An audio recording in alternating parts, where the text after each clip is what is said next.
लौंग इलायची मिला के पान खाए बहुत दिन हो गए। अबे रहने दे, तेरे हाथ का लगाया हुआ खाने से कुछ भी मजा नहीं है। अपनी कमला के हाथों का, लीला के हाथों का लगा हुआ मजा आएगा है। उन सब औरतों को जिंदगी भर के वास्ते पालना पोसना मुमकिन है? मुमकिन नहीं, यही तो सीरियस मामला है।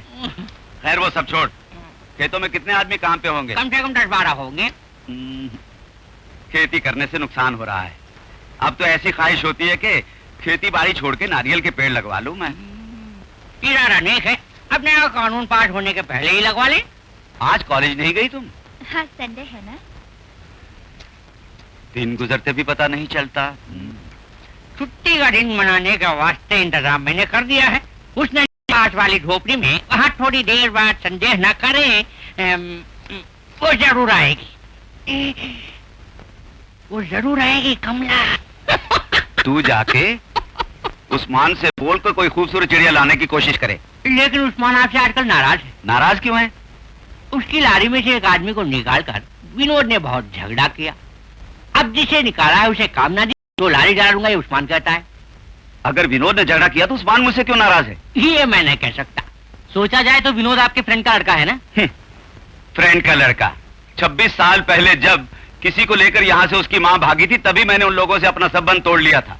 ये तो ठीक है, मगर गांव वाले नहीं मानेंगे ना। गांव वाले माने या न माने, लेकिन मेरे दोस्त की बीवी या बेटा कोई नहीं। अब आइंदा उन सब का चर्चा मेरे आगे मत छेड़ना। रोड बनाने का रोकड़ा बांध पे लगा के अच्छा नहीं किया। हमें रोड चाहिए। आप लोग जैसे ऊंचे ऑफिसर ही ऐसे ऊंचे काम को बढ़ावा देते हैं।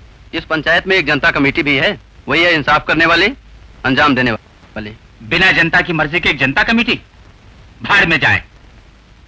1 हफ्ते के अंदर रोड का काम शुरू न करवाए तो अंजाम के जिम्मेवार आप होंगे। अगर बांध काटा हम विरोध करेंगे। चलो।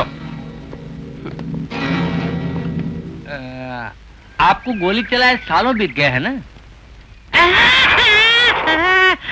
गोली चलाते वक्त मुझसे बोलना चाहिए था। क्या बकता है? वो आ रहा है। आ गया।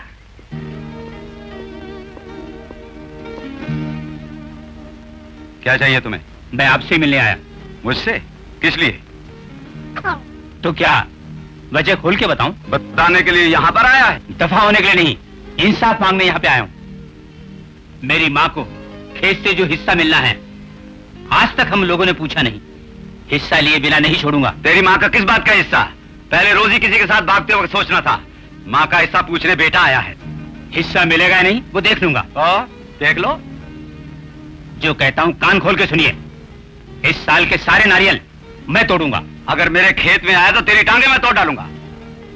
धमकी मत दीजिए, जो करना है शौक से कीजिए, मगर सरकार के रुपए से बांध आप बनवा लेंगे बस सोचिए। चल भाग यहां से।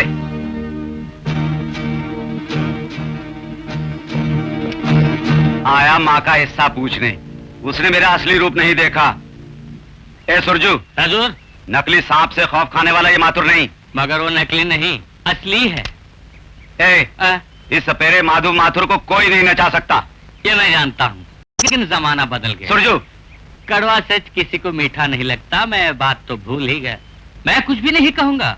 मजदूर रात देखते होंगे, खेत की ओर मैं चला।